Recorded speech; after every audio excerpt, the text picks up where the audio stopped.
I'm Jason Notoris, and this is SPE Talks to Shauna Noonan.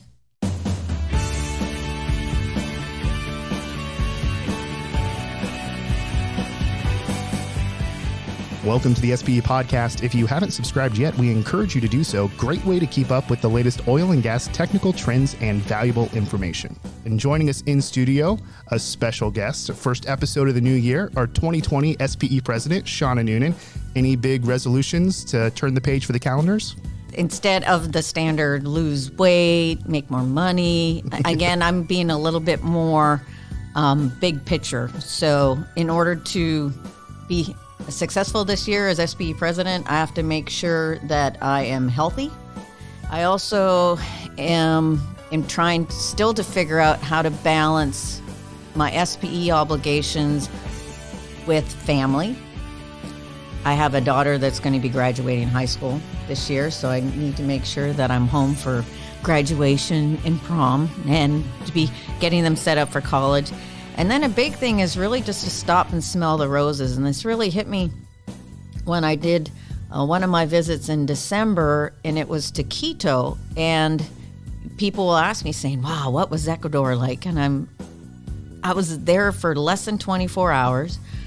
I saw this beautiful city through the windows of a car or my hotel room, and I really didn't get a chance to experience it. So that's one thing I'm really going to make a point of doing over this year is during my travels and my visits, just taking the time to go out and enjoy these beautiful cities that our members, reside in, and or other areas with oil and gas.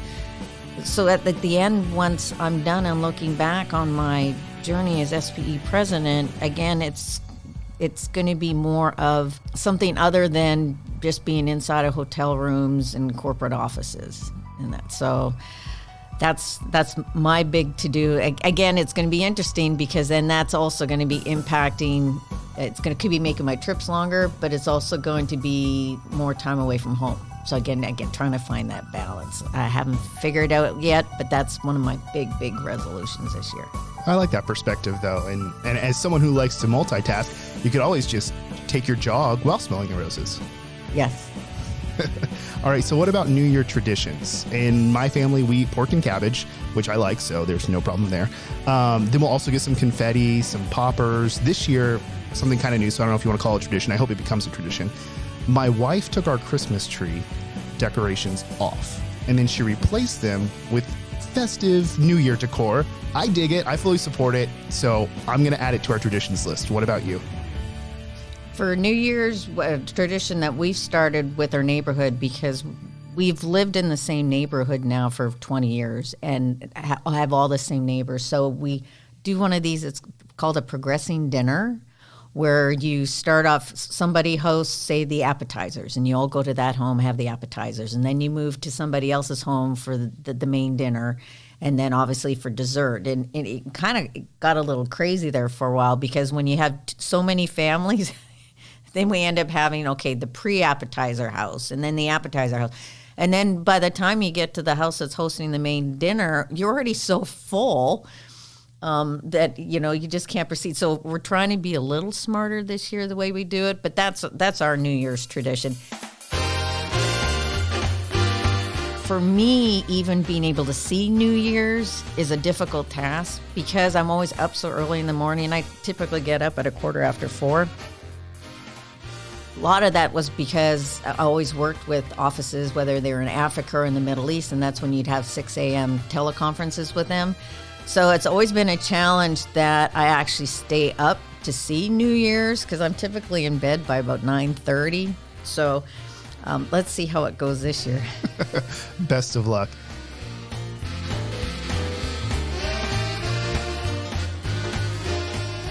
And you have just wrapped up a trip to South America and the Caribbean. Kicked it off with a Women in Energy event in Ecuador. What was the response like there? Oh my goodness. That was the biggest, when I mean biggest, as far as number of people at a Women in Energy event that I've been at. There were over 300 people there. And I mentioned people because, again, it was very diverse in gender and cultures. There were people that came there from all over the world. And the speakers they managed to find were just fantastic. It was all in Spanish, so I had to wear the headset for simultaneous translation. Oh, yeah. Now when we're talking New Year's resolutions, that's one of my New Year's resolutions is to learn Spanish. There you go. On an app, or how are you going to do it? It's going to be, I guess it'll have to be an app or something through my computer because I'm traveling so much, being able to keep up with it, especially since I'm going to be taking the board back to South America in March. I'm going to have the board meeting in Buenos Aires. So I've promised on the Spanish, but also at the same time when I visited the Brazil section, I mentioned to them that maybe I need to be learning Portuguese. So I have to watch. I think I just need to focus on the one. So let me get the Spanish figured out first. A good chance to impress in March, too.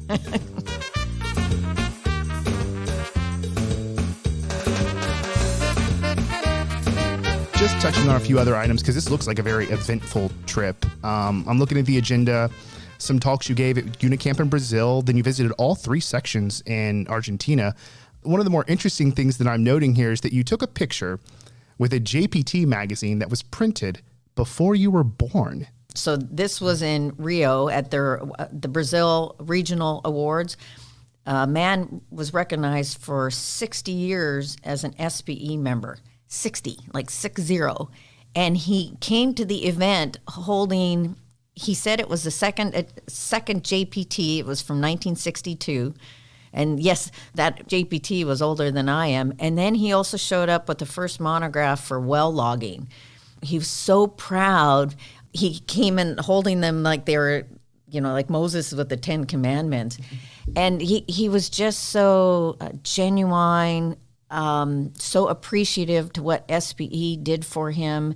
And again, he was just so proud just to have those original publications. And of course, I'm geeking out, so I was taking pictures of these actual documents, the magazine, and also pictures with him. It was fantastic. And have these pictures been thrown up on Twitter, LinkedIn, anywhere? Are they coming sometime soon? I put them on Twitter, and I have a public Facebook page that I'm going to be actually in the next few days uploading those pictures on there as well. Yeah. And SPE International, I'll make sure to retweet that and share the link to the tweet in the show notes of this so you guys can check out that picture. Let's get into your column. The January column, first column in 2020, strengthening the feedstock of incoming talent into the oil and gas industry. This is a great way to kick off 2020.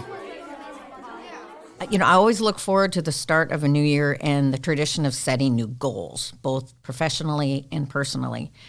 And it provides an opportunity for new beginnings and to make any corrections, if needed, to the direction of one's career and self-development. And this was actually, when I was doing the South American tour, we talked about setting goals a lot, especially when I was meeting with the YPs. And I knew that this particular topic about incoming talent in oil and gas industry, I wanted that to be the January column because, again, I'm challenging so many parts of our industry to set new goals and set difference in course corrections. And we'll get into that in a little bit here. It's a very ambitious goal. And I hope, at least with this JPT column and with this podcast, kind of stir things up and really start the discussion because I really believe change is needed. Yeah, because you walk into any high school worldwide, the perception is that students are less enthusiastic to pursue higher education in oil and gas than they have been in the past. Well, you said perception, but a lot of places we visited, it's not a perception, it's an actual fact. The one thing, though, I've really learned through my travels, too, is it's so regionally specific. Places like Russia or even Azerbaijan, where the country embraces and realizes the value that oil and gas has on the economy. So the attraction is there for a lot of people to be into oil and gas, whereas you come to Europe or even, here in the United States, and we're having problems trying to attract those people. In my column, I talk about a survey that was done by McKinsey & Company. They compile industry data in 2018 just to show that over the past 10 years, oil and gas industry has dropped in being attractive, for lack of a better term. So in 2009, when we were ranked against all the different industries that were out there, we were ranked the 14th in popularity for people. And when I say people, this is mainly engineers and IT people wanting to come into that industry. And then over 10 years, we've dropped now from 14th down to 35th. And they concluded that given the need for talent, it's critical for the oil and gas industry to deepen and diversify its pool. So how do we change this perception, getting the talented minds to consider oil and gas careers? Before figuring out how to attract the top talent that we need in our industry, we first need to determine what type of talent do we need. And not just now, but again, being strategic, what we're going to need in the future. Now, SPE has an online training course that I love. It's called Introduction to the Digital Oil Field. And the instructor, Tony Edward, he talks about how the digital revolution of our industry now requires a change in who we need. He says we need more strong generalists who understand the value chain and the big picture and also have great communication skills. And I talk about this too in my travels with the YPs and with the students, because the data that is coming in now is real time. We are going to have to think faster and make decisions a lot quicker. And when we're making those decisions, we're going to need to know a little bit about everything that our decision can impact to make sure there's the right decision. We're not going to have time anymore. Say, for example, myself as a production engineer, I'm not going to necessarily have the time now, say, to react to prevent a downhole pump failure, to go and check with the facilities engineer and check with the reservoir engineer. I have to know a little bit now how, if I were to speed up or slow down that particular pump or even shut it off completely, I'm going to have to know how that decision is going to impact the others. So that's more understanding all the bits of the value chain, and then the communication skills, because you can still make those decisions quick. But the thing is now you have to communicate effectively so then people can understand what you're trying to do, and then they're going to be able to act in the correct manner that they understood you correctly.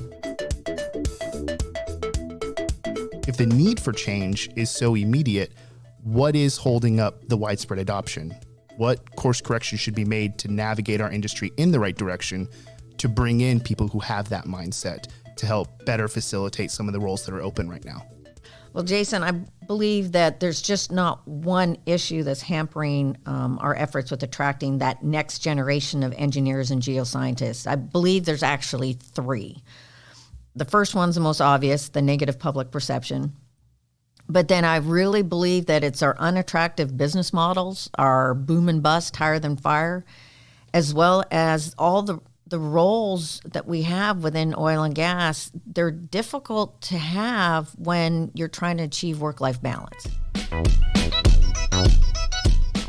So let's break these down one at a time then, starting with your first point. Okay. Public perception. Negative public perception. Now, I am proud of all the social responsibility and carbon reduction initiatives that this industry has embarked on. And I'm very proud to be part of the global solution to end poverty. And this is the way I typically end a lot of my presentations when I travel. Now, our industry and SPE, we've been working very hard on public education, and it hasn't been easy. We all need to learn how to have effective conversations about what our industry does and how we lift the world's population out of energy poverty, which results in increasing the quality of life. And we just need to put away the PowerPoint presentations and tell our story. There's a TED Talk when it talks about effective public speaking, and there's a quote from that saying that bullets are for the military, dashes are for the Olympics. They don't belong in a presentation. Because we're engineers and we're scientists, just being able to sit and have a conversation without having to pull out a graph or citing statistics is hard, because that's our comfort zone. And so we've really been trying to find ways to teach our own members how to tell the story. Now, creating this narrative was part of SPE's strategic plan, and we just launched a new website. It's called Fueling Progress, and it's actually a place now where we're collecting stories from those who have been really good at having these conversations as a way to educate our own members, but even some wonderful stories on how people, and I'll give an example because we're just reaching out to it was a young engineer that I met while I was in Ecuador, and she came from a small community in Ecuador that there was a new oil and gas development basically going right across the road from her own family home. And they had a lot of negativity about what the oil and gas was doing. And a lot of it was because they just didn't understand. Well, years later now, she's become a petroleum engineer. She's been a very valuable SPE member, and she's been going back into the communities like her own in Ecuador to educate them. And I guess it's almost, I wouldn't say it's necessarily a fear per se, but again, helping the communities understand that the importance not only in the economy, but also too for the community with educating. And I'll give another great example too. When I was in Papua New Guinea, ExxonMobil has a big LNG plant that's there in Papua New Guinea. And they were wonderful hosts for me when I visited there. But the biggest thing I took away, and it wasn't from the plant itself. Again, okay, I'm an engineer. I was geeking out going through the plant. But it was what they've done for the country. The way ExxonMobil said is, as far as the expats, their sole role is to work themselves out of a job because that facility has to be sustainable by the local community. It's been embraced, but just the level of education, the economy has flourished. That's just a wonderful example of what oil and gas can do in a much bigger scale. And it's stories like that we're going to be using this Fueling Progress blog for, because then if we find it difficult to tell our own story, we can use these in our conversations with others as to telling all the other different stories that are out there. And then things become a lot easier, and the conversations just become a lot more fruitful. In what you're mentioning in these examples, there's much more of a connection with that, because nothing against presentations or slide decks or the bullets and the dashes, as you mentioned, but younger audiences do respond and retain better through more storytelling approaches. And this could be through video, through interactive websites, through podcasts, through social media. All of these are engaging forms of communication that inform on a more personal level. The incoming generation, the millennials, the Generation Zs, it's already been very well documented that in order for them not only to learn or to contribute, they need to have a sense of engagement. And you just can't do that by just throwing out a bunch of facts and having sit through a PowerPoint. And then on to your second point, because I know you had mentioned that throughout this 1, 2, 3 point process, the first point may be one of the easier ones to accomplish. 2 and 3 are the bigger hindrances right now. Well, I wouldn't necessarily say that correcting negative public perception is easy. Definitely not. But I firmly believe that even if everybody on this planet had a very positive outlook or, on oil and gas, there's still the 2 other big challenges that are out there that are hampering. And so let's get into our business models. This is something that we haven't really talked about or challenged, but we got very poor business models. Again, the boom and bust and the hire than fire. And, just like any commodity market, we can't control global supply and demand cycles. And unfortunately, our industry has a reputation of staffing levels that are just cyclical. And then we've got our poor academic institutions that are trying to pump out enough graduates to meet the demands of a very cyclical oil and gas. And then they're stuck even in a worse position because typically, they're reacting a couple years after the fact. So, just when their graduation levels are the highest, we're already now a year or 2 years into a downturn. And then a lot of these students are not able to get jobs. many companies, they increase the amount of staff when times are good. Mm-hmm. And then have massive layoffs during the downturn. And this is more prevalent, especially with the service providers.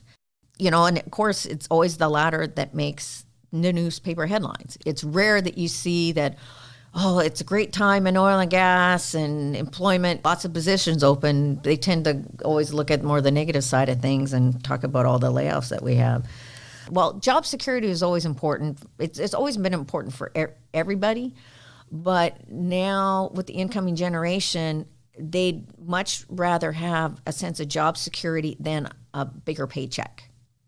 And, with the reputation our industry has, with our business models, a lot of them are not necessarily seeing that job security. So they're going to other industries that they think they would get more of that.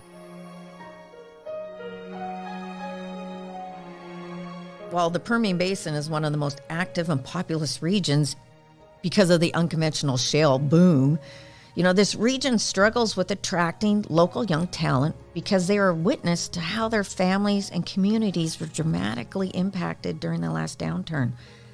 Now, there are several companies that have adopted a different business model, and that's basically running a lean organization in terms of staffing, regardless of the cycles.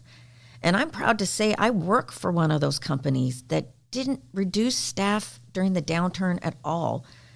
Now, those engineers that didn't have rigs to run or well sites to build, they were utilized elsewhere within the company temporarily. And I use this example of my own organization to demonstrate to my peers that there can be a successful alternative to, again, the hire and fire and the boom and bust.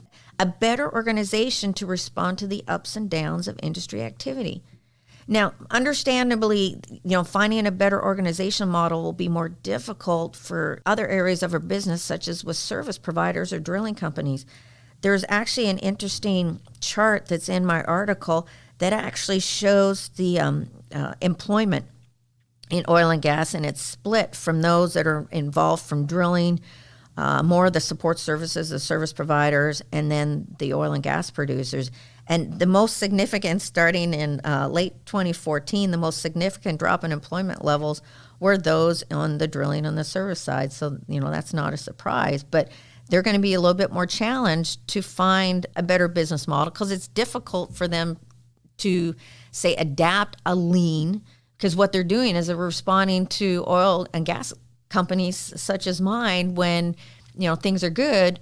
Okay, our service providers were ramping up activity, and then, of course, they need the staff for it. But during my travels now and having conversations with some of the biggest service providers, I'm really encouraged that they're implementing initiatives to mitigate the loss of talent that they've invested to train during the downturns as well. Now, in order to be moving faster, what I'm trying to do, at least as president, is just to keep engaging with companies on, looking at their business models, being more sustainable as far as staff. And then when I do get the stories from those companies, such as my own and with the service providers, I'm going to be very vocal about it, showing these examples. So then hopefully people will learn from that and adapt their models as well. Because there is no sugarcoating it. The business model will likely not be an overnight change. But it is good to hear that decision makers are engaging in conversations for solutions and that we're already seeing some successes adapting some of these new models.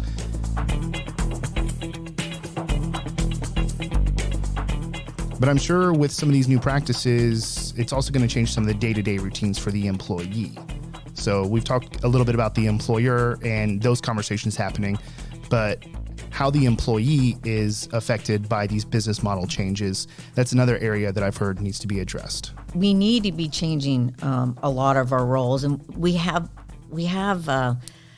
such an advantage with the digital revolution to do that, because the third challenge, okay, first, if we get the positive public perception and we get better business models, we still have another issue out there with the work-life balance that are hampering people from coming in. And I really believe that it's the work-life balance issue in our industry that is hampering our efforts to increase both cultural and gender diversity. Now, in my engineering career, I've dealt with solving difficult problems. But the most challenging for me has really just been figuring out how to balance my career with raising 2 daughters alongside a working spouse. Now, there's so many roles within our business that they're hard for a working parent to hold, especially if they're a single parent.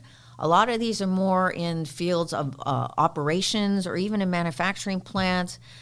A lot of roles where you're having to travel and be away from family.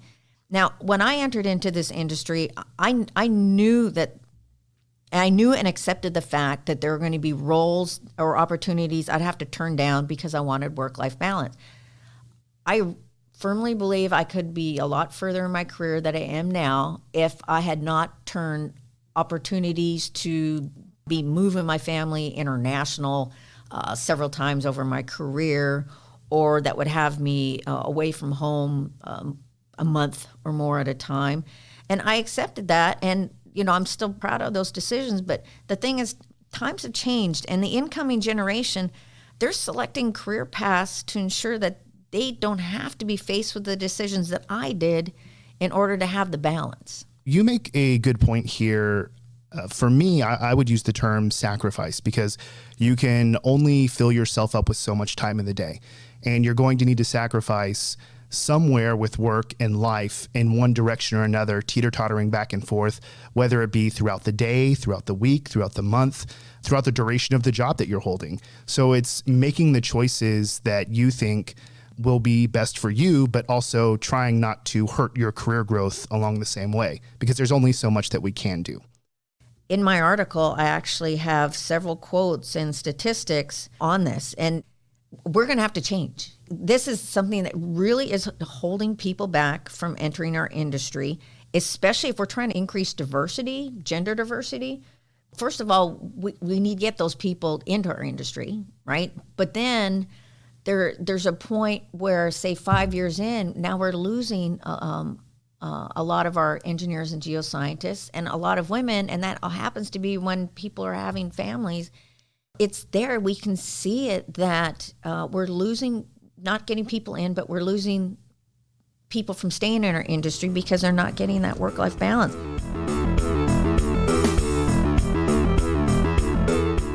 It's even more critical for the younger generations that are coming in.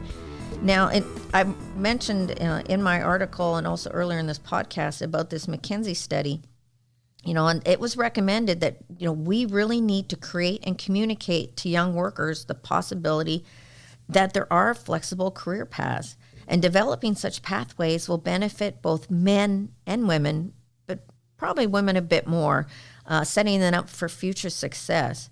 If young workers can see a way to balance career and family, they may be more likely not only wanting to come into the industry, but then likely want to stay. And the digital transformation that our industry is going through right now, it's enabling companies to revise roles and positions to offer better flexibility for work-life balance. There's another quote that I say that, jobs are no longer in spaces, but they're portable workplaces. And that really, offers more ways to redefine jobs to be a lot more flexible. But I am really concerned whether we're doing enough to keep pace with the needs of the next generation in this area. So one of my objectives as your president during my visits with the young professionals and even the corporate supporters is to encourage more rapid adoption of initiatives for better work-life balance.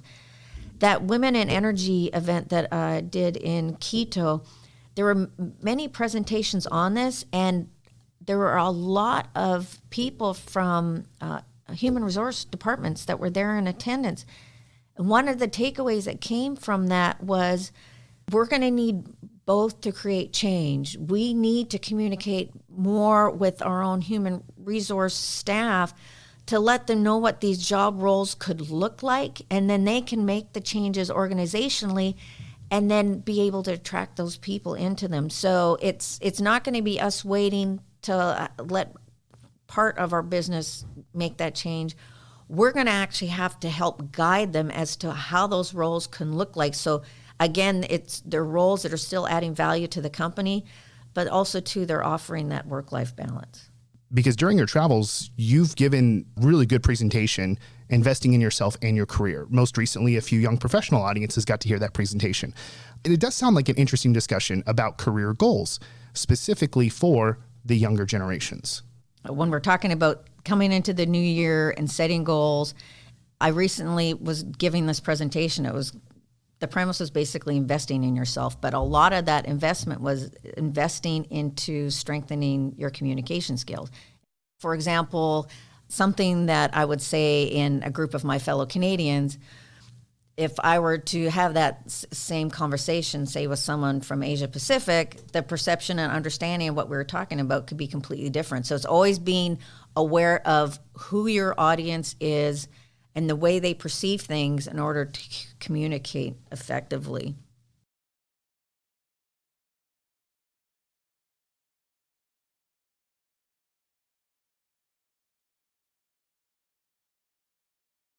So Jason, we've covered a lot of issues now in this podcast all around strengthening the feedstock of incoming talent. And, if we're to do this, we need to provide a feeling of belonging, making a difference, job security, and work-life balance. And this is going to be a tall order because we're an industry that's not known for providing any of these elements. And it's a significant change in direction to where our industry has traveled for decades. And again, I timed the subject of this column to the beginning of the new year because this is the time of year when we're starting to set our goals and to be making course corrections, whether it's in our career. And now I'm, again, challenging that us as an industry, we need to be doing a course correction. We need to ensure that our future workforce is the most talented, diverse, and innovative. But if we can't get this talent into our industry, that's a huge problem. And I end my GPT column by saying that if we can't get this talent into our industry, our future may be history. It was very blunt, but I was really trying to be strong with this emphasis because I want my industry that I love and I'm so passionate about to thrive. When we see the energy forecast for the future and the needs to be reducing energy poverty around the planet, it's critical that oil and gas is there because we're part of the solution, but we can't provide that solution if we don't have those innovative minds to drive the advancements that are going to be needed because, finding oil and gas, it's getting harder and harder. Things are a lot more complex.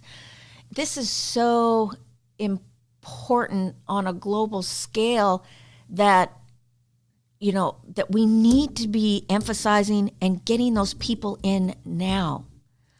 And, if someone were to ask me what, keeps me up at night or that worries, it's this very particular thing. And I'm going to be emphasizing this throughout the rest of my term as SPE president, but even beyond. And then hopefully then I'm just not a single voice.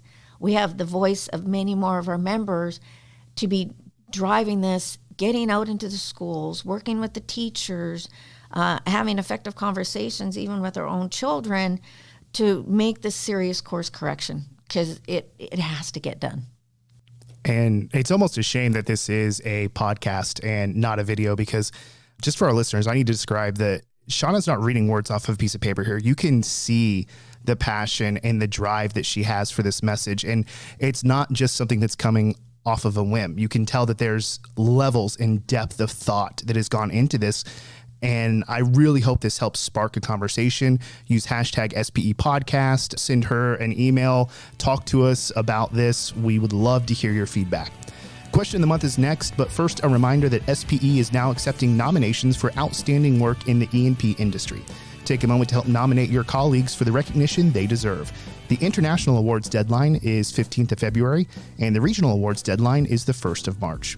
For more information, visit spe.org/awards or click the link in the show notes.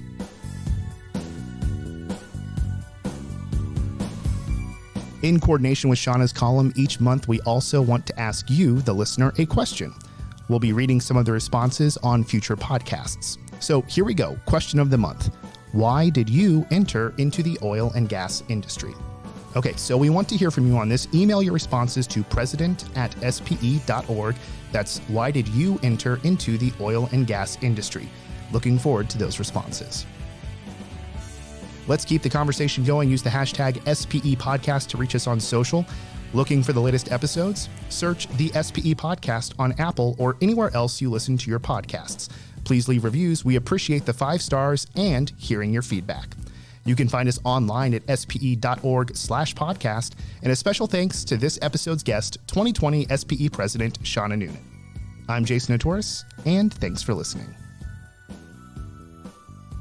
SPE Podcast is powered by the Society of Petroleum Engineers, whose vision is to advance the oil and gas community's ability to meet the world's energy demands in a safe, environmentally responsible, and sustainable manner. Learn more at spe.org.